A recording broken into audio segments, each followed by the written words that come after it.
they do get excited. And there's the Poppy once again. So Corky was the last ban for the Tigers. They could just stick to that strategy. Fiora now going to be a mix-up, but I think ROX is just trying to get a first pick Alistair here. Could be. It depends. Afreeca thinking a lot about the second ban. And this could lead to a GP getting through. Well, they are going to ban the Quinn, so GP and Alistair were their other two bans in game one. They won't have that luxury this time. They are actually going to ban the Alistair. That is really surprising with the emphasis, but now they just want Kalista, because GP, Lulu, or Kalista, two of those are getting through. And they're not probably going to pick the Lulu because they were able to out-team fight the Freecs last game, even though the Freecs had Lulu. So this should be a Kalista, I would assume. I mean, we could see the Lulu pick. Or Corky. Oh, yeah, Corky is available. So. Corky was banned last game, yeah. All right, so Corky probably going to Kuro, but we'll see. Prey could take it too. And so some strong picks left up for the Afreeca Freecs, and Lear's just going to take that Nidalee away. So I don't know how well that's going to work out. Kalista and Italy. This is actually the same red side draft that we saw from the Tigers in the last game. Yeah. But Lulu is still up. There's a lot of power picks making it through the draft here. ROX Tigers are like, oh, we shouldn't have picked Corky because we could have just picked their team and then beaten them with their own team comp from the game before. That's how you truly style on someone. We've seen it before. We have seen it. It's great. Before, yeah. I love it when that happens. And Lulu will be the lock-in, pretty unsurprisingly there, and Braum is actually going to go over to Gorilla. Yeah, Braum, a champion that we haven't seen a lot of in Korea. It has been used more substantially, I would say, in other regions, but blocks spears pretty well, though, I've heard. It's pretty good at blocking spears, and it's also been historically one of Gorilla's most picked champions. Yeah. Okay. Thresh for Snowflower would be perfectly fine. Yeah, definitely a comfort pick for him. Just taking a look at the Braum record here. Gorilla's 10-6 on Braum all time. Really nice win rate there. Pretty good. And do you want to take, I suppose now, I mean, things like Ezreal are kind of taken off the table by having that Braum on the other side too. Yeah, and I think that's smart because now when they take the Braum away, the ROX Tigers can still use the Braum for disengage, but they're setting up a poke comp, and Mickey is going to get his Twisted Fate. One thing that we didn't even mention, though, in this series is that there haven't been any Zed or TF bans against Mickey for probably the first time this season. That's a good point, yeah. Every other series against the Afreeca Freecs teams have been really worried about giving Mickey that Zed or the Twisted Fate. And they've let the TF through, but no one has let the Zed through. However, apparently that is not a concern of the Tigers, and they're not even going to pick it here. So this, I'm hoping that this sets the stage for no more Zed bans, so we actually get to see Mickey play Zed at some point. Yeah, but would it be good right now? Do you think so? Wow, this could be actually a top lane Lulu. Smeb does like to flex it into the top lane, so we could be seeing a triple 80 carry composition. Oh, it will. Okay, this is bold because they don't have a tank, and with the TF, if Mickey plays TF as an initiator, they can actually get into the back line, and Braum is only going to be able to disengage in one direction. But the problem is the last time Mickey played TF, he built for split pushing even though he took Ignite. And that was really a big problem because he never got the chance to engage on the poke composition. He's got to get an earlier Zhonya's Hourglass in this game, and I also like the fact that he's taking TP. Now Mickey has had some really bad TPs in the past, but I think they just need to double down on the opportunity to engage onto the ROX Tigers. Well, a big tank would certainly serve the team well. Gnar fits the bill, and again, if you get any good Gnar ults off, it's going to be really hard for the ROX Tigers to stay alive. That is a fragile team. Yeah, Ixu always been a Gnar player, and they needed some way to lock them down.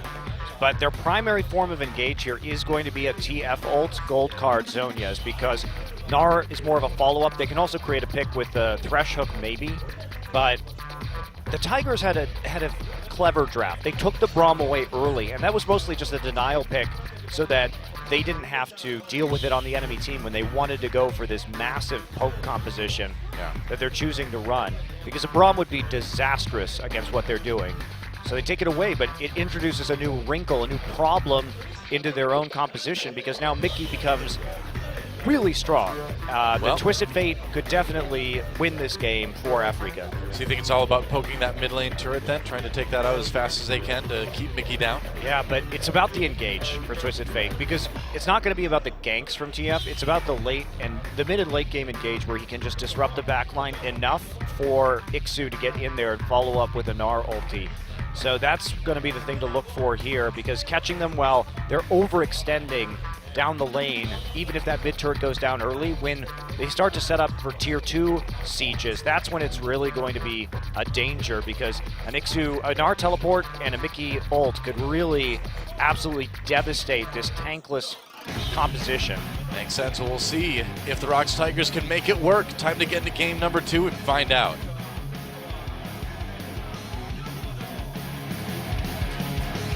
Everybody wants to rule the world. There's a room where the light won't find you. Holding hands. And here we are once again on Summoner's Rift. ROX Tigers looking to close out a 2-0 against the Afreeca Freecs, but they haven't exactly made it easy on themselves, picking a interesting poke comp to try to do the job, and if it works, it'll be a short game. If it doesn't work, it could be a long and arduous ordeal, couldn't it? Maybe. It could also be very fast for Afreeca, because they only really need one good team fight to take a Baron and then just smash the Tigers. Because the Tigers are not going to be very good at resisting dives. And this is an interesting stack that is going on here. Only Peanuts showing that the trap. Ooh, I like it.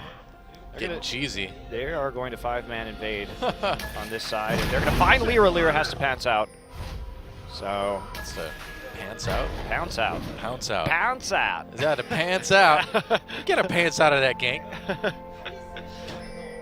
Getting my interesting accents on I tonight. guess. Monty's true accent comes through.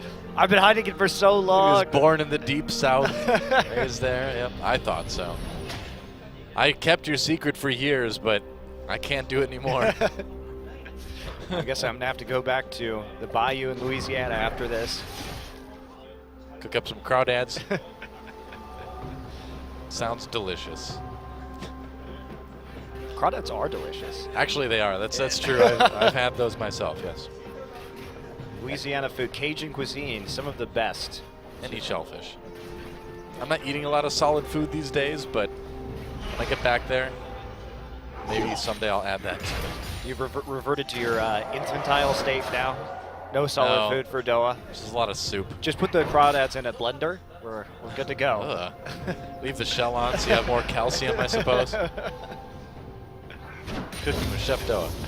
The name of a show that will never, ever happen. Yes. The blended crawdad. Crawdad smoothie. Just add a little bit of ice cream and avocado in there. Delicious. It's so good for you. It is the breakfast of champions. Well, Gorilla lands a Q on the Snowflower in exchange for the hook attempt. The bot lane has begun. It has. It has begun. And it continues. Thrill a minute this bot lane. I know. Well, Snowflower and Zanyu getting the early level 2 in both of the games so far. Yeah. I mean, they've played well in the laning phase, certainly, and it hasn't been, you know, we've said this all night, but it hasn't been the early game that's been the problem for the Afreeca Freecs. It's been after about 20, 25 minutes where things start to kind of fall apart. Maybe we'll get that early Rift Scuttler. Do you think we might see an early Dragon too? No, I guess not. No, we're just fading up at the top side. They can't really do anything right now. The Tigers have successfully frozen this. And so waiting, slowly moving down on those minions, but it is going to reverse now that the minion wave reaches the caster minions. Actually, look at what Gorilla and Prey are doing right there. They're actually body blocking their own minions to prevent the wave from moving quite as quickly. It's still going to move because they have more caster minions on their side, but they're trying to get and play back underneath their turret as much as they possibly can. Yeah, the minions are complaining to Rito about, oh, this champion block is so annoying. We're just trying to walk down the lanes, and these champions are stopping us. Our purpose is to kill the minions, the red minions, but man, can't even get there. Rito, please. Brahms' hitbox is too big. Champ block is real.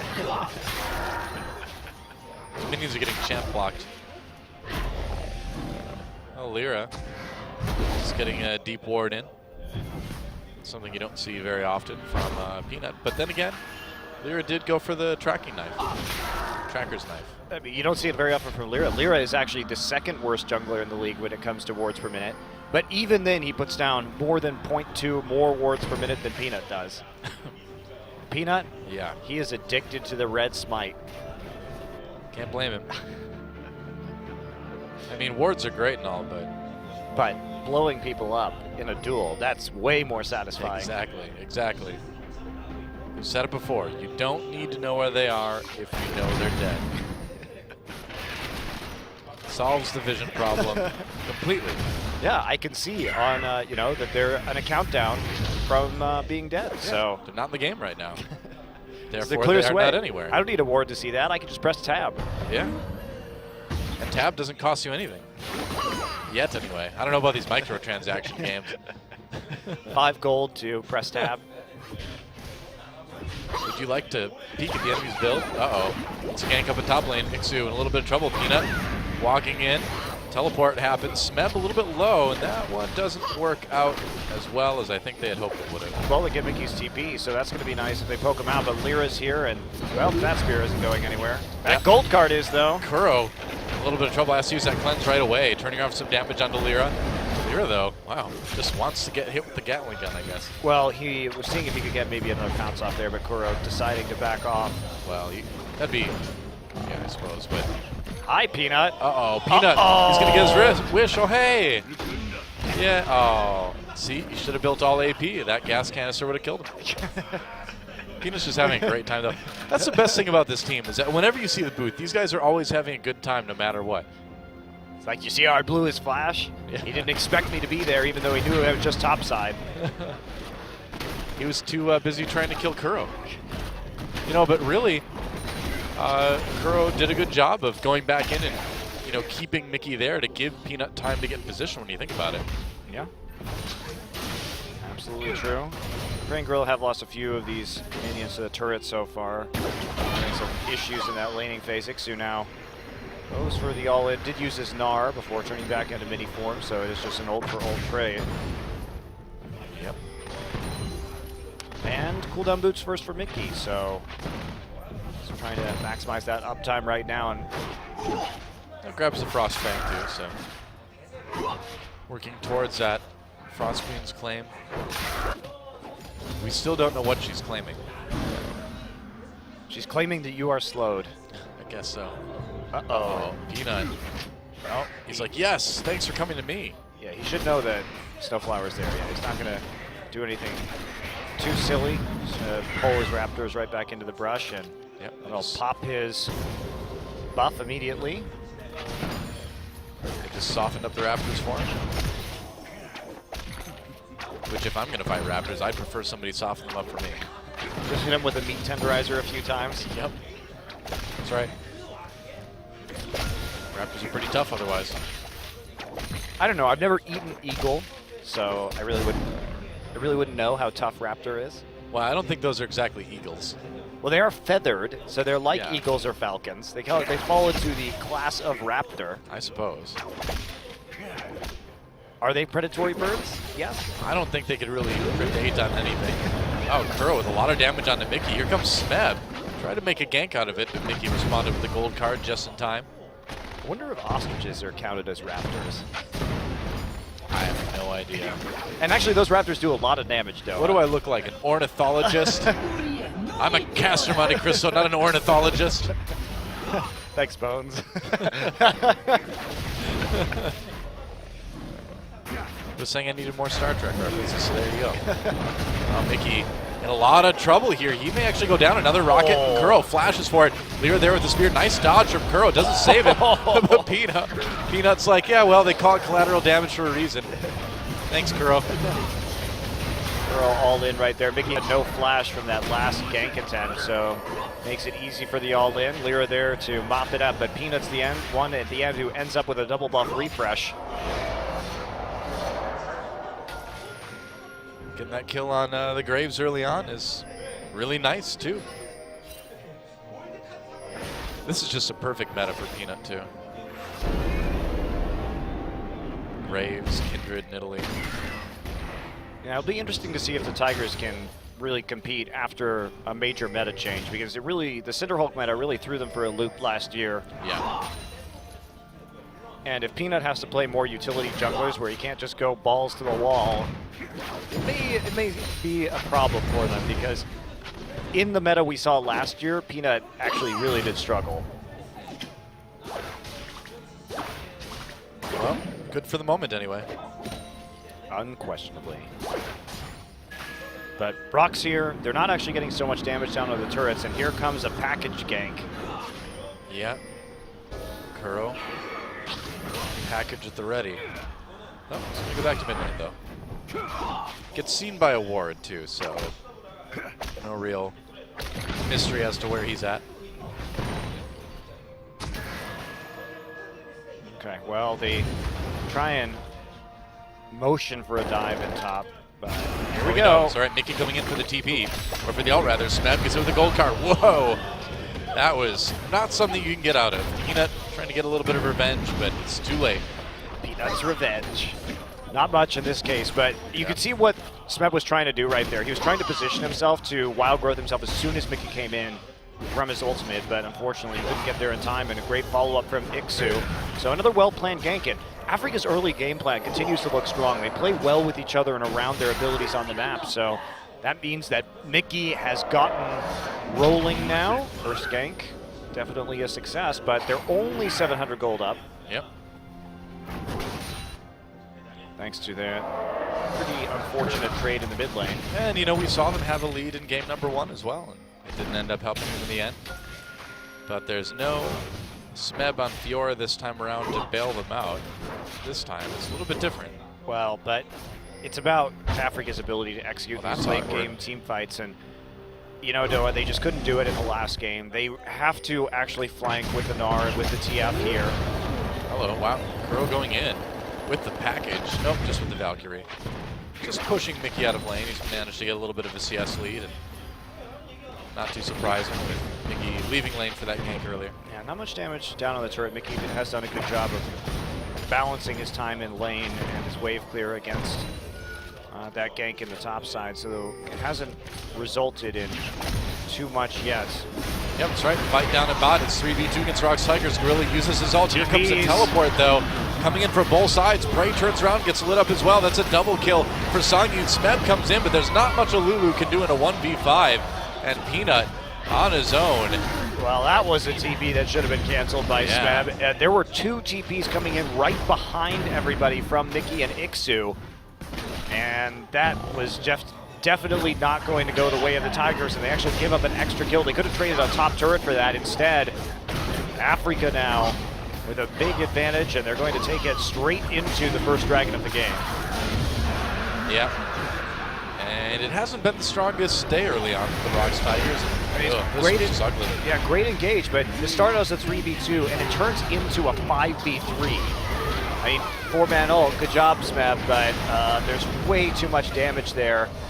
And burst at the end. They couldn't get Graves down into the bottom lane fast enough, so now 2,000 gold will be the advantage to Afreeca. Yeah.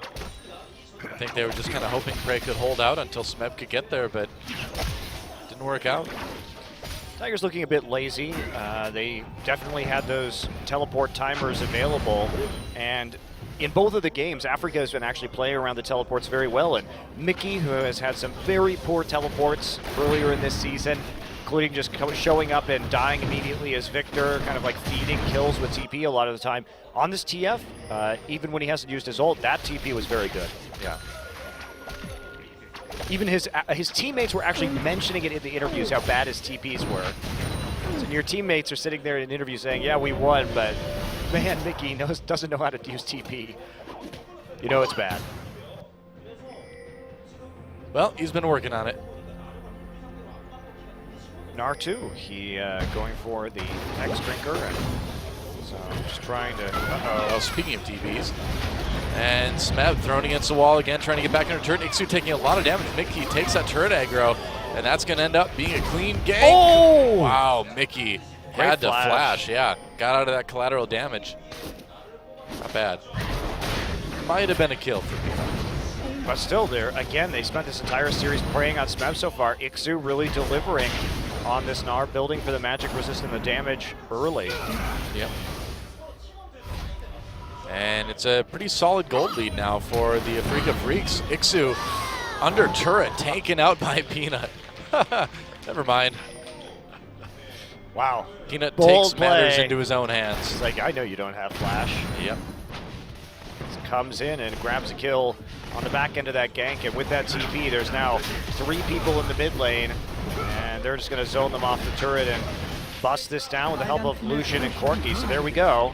Yeah. But again, Mickey, he's going for the Lich Bane first. This is what he did in the last game that he played Twisted Fate, and it just didn't work. Now, at least this game, unlike last game, he is taking Teleport instead of Ignite, so he can actually split push at any point in the map and still be a split pushing threat. But Collapse on the Snowflower and Songyun. Box used. Gorilla doesn't want to go around it. They're happy just to keep that turret alive for now. Yeah, doesn't want to use the Glacial Fissure. There's not a follow-up there. Happy enough to get the box out of their opponent. Yep. So they got 2 towers now. 2 towers to none in favor of the Tigers, and that has allowed them to even up the gold score of this game. And that may be what the ROX Tigers need to start that comeback. Ixu's a bit worrisome. He's actually not built for team fights right now. He's built for split pushing. So it comes down to how we see the Afreeca Freecs sort of distribute these lanes, because they could set up for a 1-3-1, but it's a little fast considering that Songyun doesn't have the Hurricane yet for the wave clear that he actually needs in order to apply the split push pressure in the mid lane. And now, some more Warcling right here.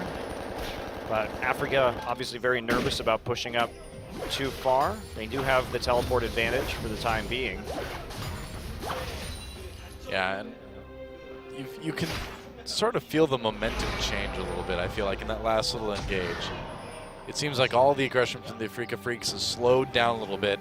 Well, they have and to we're at that pivotal point now, you know? They have to keep making plays. Now, they have some good wards deep in this bottom side to try and dive this turret and maybe take their first tower of the game. Looks like they're not going to need to. It's getting pretty close. Lyra's here, does sweep out the ward, but he is seen. Mickey's not close enough to try any sort of dive either. You see Kuro just threatening the bottom side right now, very aware that the double TP could come in, especially since Ixu just hit that Mega Gnar form in the top lane, and they're pushing it up. They are hyper aware now of the teleport options. Oh, Freecs package out. attack. Hello. Mickey against the wall in a lot of trouble here. Kuro has to run, and somehow, some way, Lyra comes up with a kill. Peanut brawling 1v2, and here comes Smeb, and with that shield, they'll be able to force him back, but Kuro got a little bit too excited with his package there. Hey man, I'm just saying what happened, that's all. I'm just saying what happened. Glacial Fissure used. Songyun's gonna toss Snowflower to safety, who will then lantern him to safety. Call that the safety dance. Well, I'm just using the ability names that Riot has given me. they did name it that. They did. Oh, and the culling should push Lyra back for the moment anyway. Here comes Mickey though from the side. He's gotten his health back again. Flash play onto Prey. Prey backs away. Kuro gets in the middle, blocks a lot of damage from coming in, but ROX Tigers still in the disengage. Peanut comes in with a big damage though. To get that one, he may get taken out. Yep, that gold card should do it. Ixu came back at exactly the right time. Yep. To make that play happen, and Peanut there, it's like, I should have dashed into 4 of them. He's like, man, I just wanted to put that Mauve Malmortius and just finish in good use. He did actually put it to very good use against the majority magic damage, of course, coming from Italy, and the Twisted Fate, he does have some decent heal there while the shield proc goes off to continue fighting in that front line. I think he did play that right, but look at the package right here. I will. And he tries to get it down, but it's really Lyra, so Kuro flashes out, and look, Lyra flashes to block the rocket. That's just a great play there, and gets up the kill at the same time, and they narrowly don't kill the Gnar in the end, and he's going to keep over-committing to this mid lane right now. Now they see this on the side, they want to go for it, flash ultimate, but you can't flash ult when Fate's Call is up, so a mistake there from Gorilla. No point really in committing to that. Yep. And Lyra going for this dragon right now. We'll see if ROX Tigers can stop them. He's going to try and ult it, probably. Yep. Walking in, he's like, it's mine. Oh, he didn't quite get it. Peanut gets got, though. Goodbye. He does Meanwhile, die. the Rift Herald ends it all. He's just done with this game. Well, this is a very good position now. Afreeca Freecs fighting back. We got a sloppy game here from the Tigers. Really sloppy. Yeah, not so happy about that one, huh, Peanut? Oh, meanwhile, Ixu, he's pretty tanky, though. That's Meganar, man. Nice two-man ult. Prey, though, not quite caught in all the CC. They will get the kill on the Braum, though. Smeb is going to be next. And I don't know if ROX Tigers can actually come back and win this one. Well, it's possible, but they're not getting the siege, and that's the kind of engage they need from the Twisted Fate, just constantly disrupting that backline. They're playing a composition with no tanks, and this is what you get if you don't group and siege properly and get the wards in. Instead, they're trying to take fights like they could actually brawl it out here. And even though Ixu is actually not that tanky with just a Hex Drinker and a Sterix Gauge, more of a damage-oriented build overall, he's still able to get that big CC in. Smeb didn't have a chance to use his ult there. He was just chained one CC into the next. Yep. Well, it's going to be interesting to see if the ROX Tigers can pull this one off. I think Doa, in the end, they're still so good at team fighting that once they wake up and actually play to their win conditions, that they're going to be in a much better place. But the thing about the Tigers is, one, the poke or siege compositions, when you get the outer ring of turrets down, they take a lot of warding. And the ROX Tigers ward less than any team in the league, and they clear fewer wards as well. So there probably will be a lot of vision left over for the Freecs to work around when it comes to flanks with TP, or even Mickey making safe teleport options with his ultimate. And of course, if he pops that Destiny, he'll be able to see everybody anyway. Yep. Very good point. I feel like if you're going to run this kind of composition, and you, oh, they caught Snowflower there. Can they get the win? He's going to try to hook in. There's Fate's Call, throw it back into Peanut. Peanut in trouble. Mickey coming in with that Fate's, or with that Destiny rather. Easy kill onto Peanut. Why do they keep using ultimates against the Thresh when Fate's Call is up? It is odd, isn't it? They're way overcommitting to killing this Thresh when it's all too easy for Sangi just to rip him back in. Well, they need a bit more damage to blow somebody up that quickly, you know? Maybe they thought Snowflower, or maybe they thought Sangyun rather wasn't there. But they're going to lose a mid lane turret for it. At some point. Ever so slowly, perhaps.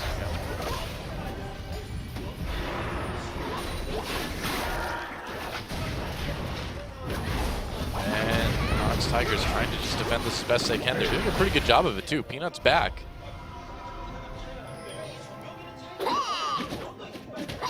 So Ixu just retreating to the top lane for a bit more split pushing. Why not? He's been really delivering this series against Smeb. Had that lead in the last game. Now Smeb 0-4-1 in game number 2. So really struggling with this top lane Lulu. Yeah, just not a lot of damage at all.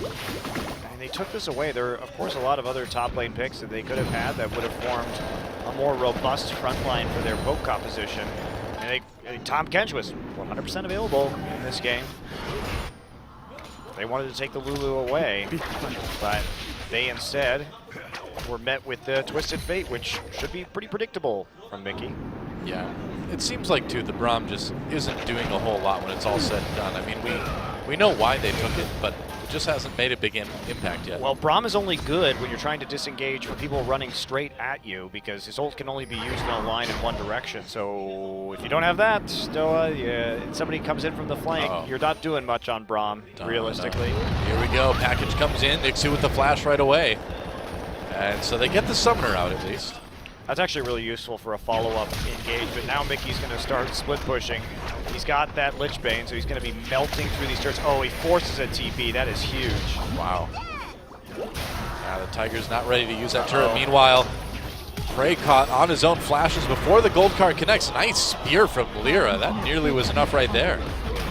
Easy to hit spears when you have a gold card there to immobilize somebody, and Prey a little bit late on the flash, so the gold card traveled along with him after that gate came in, but it was perfect. Nice zone there from Mickey to set up for just to secure the turret. That's all you need to do. Yep. Pretty much.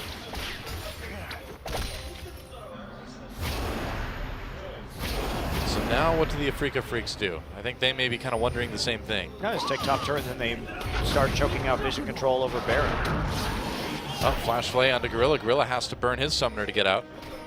Yeah. Not a flash play, rather. It was Fate's call into play, my bad. Nope. So just gets thrown in there, and they get an excellent trade. Now they can just push up that lane, and Mickey takes some damage. There's no follow-up, though.